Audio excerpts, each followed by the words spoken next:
Salut tout le monde! Eh bien, je suis là pour vous annoncer l'introduction de la méditation numéro 3. Cette méditation numéro 3 va porter sur l'autocompassion. Vous savez, l'autocompassion, c'est la capacité que l'on a d'éprouver de l'estime de soi, d'éprouver de la tendresse envers nous-mêmes. Et trop souvent, en définitive, on va chercher cette tendresse, ou du moins cette approbation de soi-même envers les autres. On est dépendant du regard des autres et on se demande en fin de compte comment on peut être apprécié des autres. Également, c'est aussi dans des moments où on se retrouve seul, que on est vraiment confronté à soi-même et qu'on peut avoir comme effet une forme de lassitude de soi, comme une forme d'ennui, comme une forme d'apathie qui s'installe. Tout ça sont des signes en fait d'un manque d'autocompassion envers soi-même. Bon, il y en a plein d'autres signes, mais ceux-là en sont des plus significatifs, surtout à l'heure actuelle, où en fait, parce qu'on a oublié, on ne sait pas comment en fin de compte se donner de l'amour, eh bien, on va aller en chercher à l'extérieur. Alors bon, je vais passer sur l'histoire du principe d'individuation et c'est tout à fait normal d'être dans cette forme de recherche d'amour à l'extérieur et voilà, à deux ans, 2 ans et demi, va se passer une scission où l'enfant va découvrir qu'il est un être séparé de sa maman et là va s'enclencher directement une peur qui est celle de ah mais si je suis un être séparé, mais comment je vais faire pour me nourrir? Parce que jusqu'à maintenant, je ne faisais qu'un, j'étais fusionnel avec la maman, et maintenant que je suis un être différencié, comment je vais faire pour me nourrir? Donc, grosse peur, sur laquelle après s'est construit tout un système, schéma, mécanisme de défense qui se sont mis en place et qui se sont complexifiés au fur et à mesure où on a grandi. Bon, ben, je vous passe les détails, mais toujours est-il que on a tout notre être qui est orienté vers l'extérieur et vers la recherche de cet amour vers l'extérieur de soi. Alors que on est une source incroyable d'amour pour soi-même, mais on l'a oublié. On a oublié, si tant est qu'en fin de compte on sache comment faire, mais on a oublié comment cela portait cet amour. Par contre, on n'a pas oublié le souvenir de cet amour inconditionnel qu'on a vécu de l'intra-utérin jusqu'à 1 an et demi, 2 ans, voire 2 ans et demi, où il y a eu cette prise de conscience où on était un être différencié. Moi, je me souviens très nettement de ce souvenir-là. Et eh bien, on n'a pas oublié cette empreinte-là. Elle est toujours en nous et on a de cesse de la rechercher à l'extérieur. Néanmoins, on peut la réactiver de l'intérieur. Et je vais vous montrer comment au travers de la méditation numéro 3. C'est super important ça, parce que c'est ce qui va faire la différence entre une dépendance affective et une autonomie affective. C'est comme si, en fin de compte, on recherchait cet amour qu'on recherche à l'extérieur de nous, elle est à l'intérieur de nous, mais on ne sait pas où est-ce qu'elle est la pompe. Et pourtant, on peut avoir cette source d'amour de manière totale, tout le temps, et à volonté, et de manière gratuite. C'est une énergie libre. Vous voyez, comme Tesla a inventé cette énergie libre, eh bien cette énergie libre d'affection, d'amour, de compassion, de tendresse, de douceur, de pardon, eh bien elle existe en nous, elle est là. On a simplement besoin de la réveiller, on a simplement besoin de connaître le processus pour se reconnecter à cette cellule d'amour. Voilà, ici. D'accord? Elle est là, toujours derrière, mais nous, notre regard est orienté vers l'extérieur alors qu'on n'a qu'à se tourner et aller chercher vers l'intérieur de soi.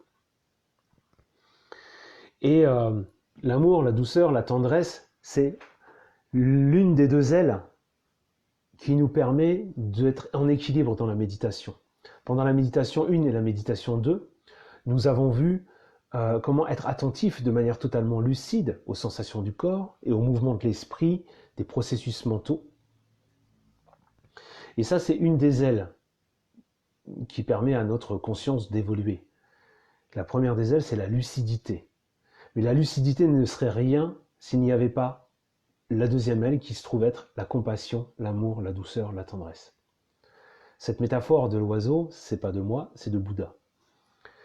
Et dans cette exploration de nous-mêmes, eh bien, il est important de voir non pas les phénomènes, ok, les phénomènes existent, la douleur peut être là, les tranquillités, les circonstances, les situations que l'on vit au jour le jour qui nous impactent, eh bien, ces impacts-là, il y a cette situation, ces impacts, mais c'est surtout la manière dont on va réagir qui va créer la différence.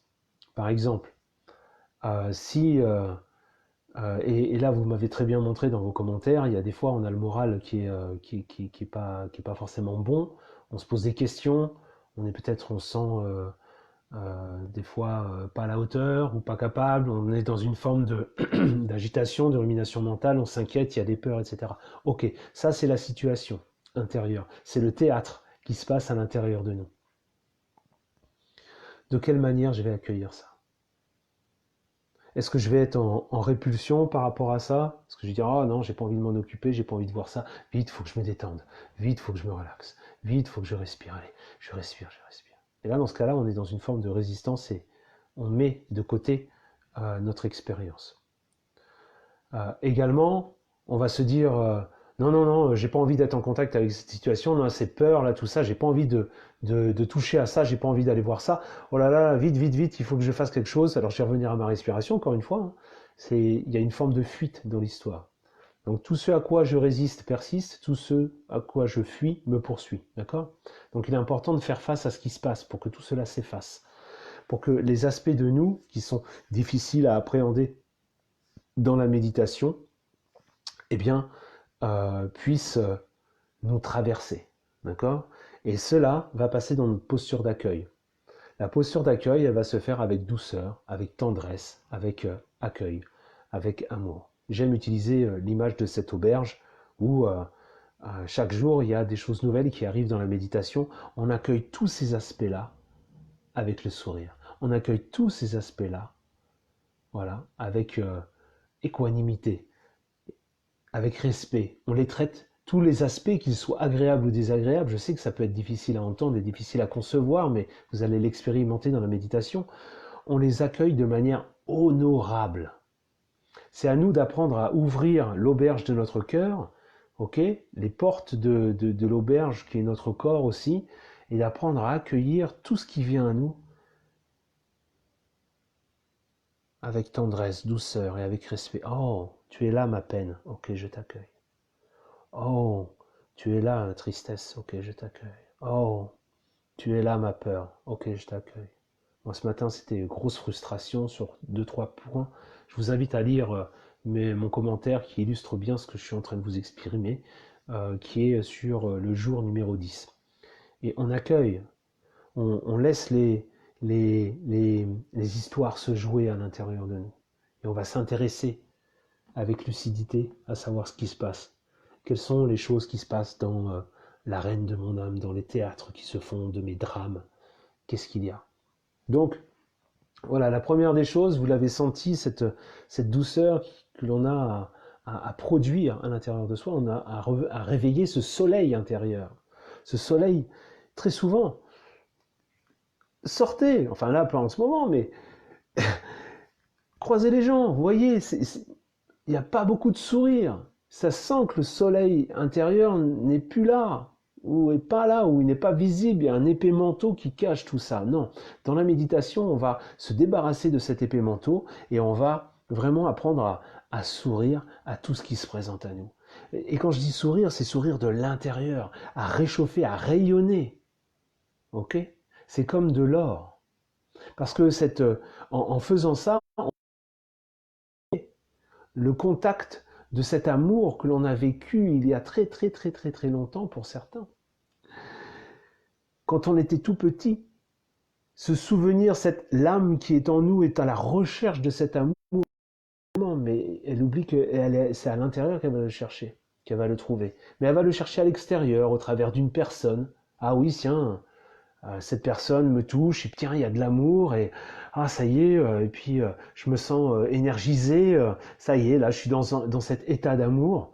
Mais on sait très bien que cet état d'amour va être pour un temps, et puis après que les choses sérieuses vont commencer. C'est à ce moment-là qu'elles vont commencer. D'accord? Donc, et si vous voulez aborder ces choses sérieuses après, au moment où ça va commencer, c'est important d'être clair avec soi et de se dire, ah tiens, ok, plutôt, ah tiens, je suis en train de vivre du désir pour cette personne, c'est clair. Et l'amour, nous allons le construire ensemble. Cet amour, je vais le partager avec cette personne, mais il va venir de moi vers l'extérieur et non pas elle, cette personne est l'objet de l'amour pour moi.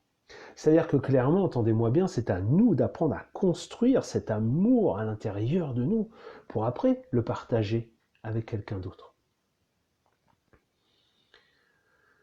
Et pour apprendre à construire cet amour à l'intérieur de nous, eh bien ça va commencer par ce sourire, par notre capacité d'accueil des phénomènes. Et non seulement ce sourire va réchauffer notre méditation, mais en plus elle va apprendre à nous stabiliser. Voilà, quand je regarde avec lucidité, c'est comme si j'étais en fin de compte une caméra qui observerait les choses de manière lucide et empirique, fait ses expériences. Et c'est ça, Satipatthana, la lucidité, l'attention. D'accord? Mais en même temps, on va réchauffer cette attention avec de l'amour. Parce qu'au final, soit il y a de la haine, soit il y a de l'amour. Soit il y a de la peur, soit il y a de la confiance. Loup noir, loup blanc. Vous voyez l'histoire. Et, et ça, on a oublié en fait que nous étions ça. Et on a besoin de le réveiller. Ok? Je vais vous raconter une histoire. Ça se passe en Thaïlande. Il y a une grande statue de Bouddha en argile qui est là dans le temple et elle a subi les guerres, elle a subi les déluges, elle a subi voilà. Et en fait, cette statue de Bouddha qui est dans ce temple-là, on a décidé en fin de compte de rénover cette partie de temple et on met cette statue de Bouddha quelque part sous un abri en tôle et on lui accorde très peu d'importance parce qu'avec le temps, elle est passée, elle est presque piquetée de partout à cause des pluies, etc. Donc voilà, cette statue intéresse vraiment personne. Et une nuit, pendant que le moine faisait sa ronde, eh bien, il éclaire avec le faisceau lumineux cette statue, et puis il voit quelque chose qui étincelle, qui appelle son regard. Et il s'approche avec la lanterne, et puis il va voir, et il commence à gratter. Et en fait, sous cette épaisse couche d'argile, il y avait de l'or. Et c'est pas un petit peu d'or qu'il y avait. C'était le Bouddha entier qui était construit en or massif. Un Bouddha de 3 mètres, c'est le Bouddha le plus haut au monde en or massif. Et en fait, cet or, ce Bouddha avait été recouvert d'argile pour le préserver des pilleurs, pour le préserver des guerres, etc., pour être sûr, en fin de compte, qu'il allait rester en Thaïlande. Et qui allait se soucier en argile? Ces épaisses couches d'argile qui recouvrent cet or, eh bien, c'est pareil pour nous. Cet or symbolise l'amour qu'il y a à l'intérieur de nous. Ces couches d'argile symbolisent l'ego, symbolisent toutes les blessures de l'ego, toutes les expériences qu'on a vécues. Ça nous alourdit, c'est épais, c'est lourd, c'est collant. Et ça s'abîme au fur et à mesure du temps qui passe. Mais derrière cela, il y a quelque chose d'inaltérable. Il y a quelque chose de brillant, il y a quelque chose de lumineux, il y a quelque chose de chaud, de flamboyant. Et nous sommes intrinsèquement au-delà du moi, dans le soi, d'accord? Là, je vous renvoie à Jung, mais ce soi-là, le soi, eh bien, est lumineux, rayonnant. C'est un vrai soleil. Ce soi, il est connecté à l'énergie divine. Et après, mettez les mots que vous voulez. Ça peut être Dieu, ça peut être Allah, ça peut être le chant quantique, ça peut être le chant unifié, ça peut être... mettez le nom que vous voulez, mais cette force omniprésente, omnisciente, omnipotente qui régit les aspects de notre vie, avec qui on est en contact perpétuel, eh bien, cet amour, cette tendresse, cette douceur, on l'a à l'intérieur de nous. Et elle est là massivement. Et nous, avec notre petit ego, notre petit moi, on s'est authentifié aux couches d'argile.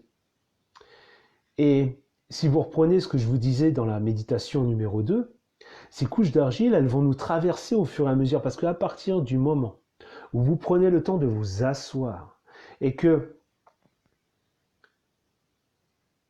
vous laissez le processus de la présence se faire, la présence au corps, la présence à l'esprit, il y a ces bulles qui vous traversent. Vous savez, ces bulles-là, ces mémoires-là, ces mémoires personnelles, transgénérationnelles, antérieures, ce bagage-là va nous traverser à partir du moment où on cesse de faire, où on est on abandonne tout contrôle. Et à partir de ce moment-là, va s'enclencher un mécanisme d'épuration, de nettoyage, d'allègement, qui va passer par le fait qu'il est important d'apprendre à se laisser traverser par ces épaisses couches d'argile. C'est comme si, en fin de compte, au début du processus, on était comme une source, mais une source obstruée par des branchages, des cailloux, et qu'il y a un petit filet d'eau qui coule, ça nous entretient la vie, mais on sent que le corps tombe en maladie, que nos relations sont pas forcément à la hauteur de ce que l'on aimerait, que la relation d'amour que l'on vit avec l'être aimé est vraiment difficile, il y a des frustrations, il ne comprend pas, etc. On voit que dans la vie, c'est difficile à avancer, mais on garde espoir quand même, mais sans jamais faire ce chemin à l'intérieur de soi, enlever les branchages, enlever les rochers et faire en sorte que ce petit filet d'eau s'enlève et se transforme en cette source jaillissante. Et lorsque l'on applique le processus de la présence à ce qui se passe en nous, eh bien, ces épaisses couches d'argile s'enlèvent et effectivement, la source de bonheur jaillissante est de plus en plus abondante à l'intérieur de nous. Et cela ne peut se faire si et seulement si que l'on prend conscience d'accueillir et d'enclencher en fait dans nos méditations dès maintenant l'esprit rayonnant, la tendresse, la douceur, apprendre à avoir de la compassion, de l'autocompassion pour soi-même, d'apprendre à accueillir sa tristesse, d'apprendre à accueillir sa blessure d'injustice, sa blessure de trahison, d'abandon, d'apprendre à accueillir le doute, d'apprendre à accueillir le questionnement, d'apprendre à accueillir les images et l'intuition qu'il y a derrière. Parce que le tunnel, derrière, il est très très très très très très très profond, il nous emmène jusqu'à la source là-bas. Ok, cette source, c'est une source de paix.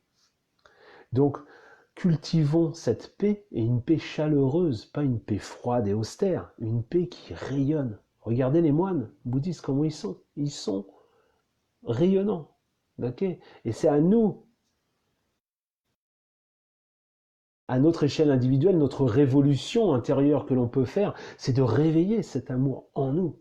Déjà pour nos proches, et puis après graduellement pour ceux qui nous entourent, et puis plus largement derrière l'amour pour la terre, l'amour pour le vivant, et de se dire mais est-ce que je suis au bon endroit là? Est-ce que je suis dans le bon job?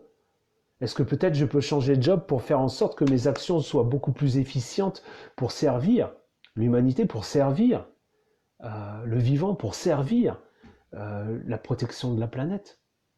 Vous voyez, c'est graduel, c'est des cercles concentriques. Et tout le début commence à l'intérieur de soi, dans notre rapport avec nous-mêmes. C'est pourquoi c'est important de faire déjà dans un premier temps, et comme tu dis Catherine, effectivement, c'est pas se forcer à rayonner, mais c'est comme un jeu de théâtre. On a oublié en fin de compte cette source. Donc au début, on aura l'impression de se forcer. Ce sera comme si on jouait un rôle, mais on en joue tellement des rôles. Pourquoi pas jouer un rôle qui est agréable? Et vous savez que physiologiquement, à partir du moment où on sourit, ça enclenche directement la sécrétion d'hormones là, qui nous permet le bonheur. Ok? Donc dès que vous souriez, vous envoyez le message à votre cerveau d'envoyer cette molécule-là. Bah alors continuez à sourire. En plus, c'est bon pour la santé, c'est bon pour le moral, c'est bon pour tout en fait. Donc, sourions. On a oublié de sourire en Occident, c'est clair. Allez en Afrique, vous allez voir le sourire, la banane qu'ils ont. Allez en Inde, au Mexique, c'est là où je suis allé. Ils ont la banane, ils sourient.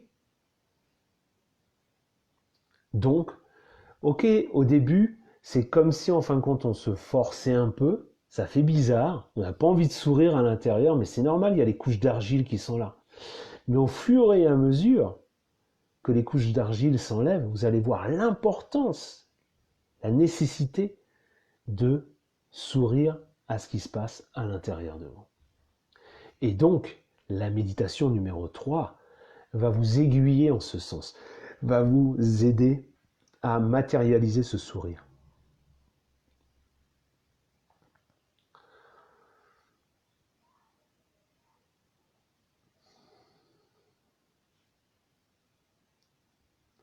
Je crois que je vous ai tout dit. Plus ce serait trop, et je reviendrai encore sur des choses. Je pense que vraiment maintenant, l'invitation, c'est à vous d'essayer. Vraiment, de maintenir ce sourire pendant vos méditations. Oui, ça va être difficile, mais j'ai pas dit que la méditation c'était chose facile. C'est simple à comprendre la méditation. On s'assoit, on sourit. Mais par contre, c'est pas si facile que ça. Et comme tu dis, effectivement, Catherine, effectivement, le sourire appelle le sourire. Et forcément, ça va faire effet boule de neige, mais il faut un commencement. Il faut commencer à matérialiser ça. Ok? Donc, pendant la méditation, je vous invite vraiment à esquisser, comme dit notre ami Thich Nhat Hanh, un demi-sourire. Ok? Un demi-sourire qui va prendre source de l'intérieur. Et vous allez l'aider avec votre respiration, ce sourire à fleurir à l'intérieur de vous. Et faire de ce petit filet d'eau, d'amour qui coule à l'intérieur de chacun, une source jaillissante et débordante, pour vous-même et pour les autres.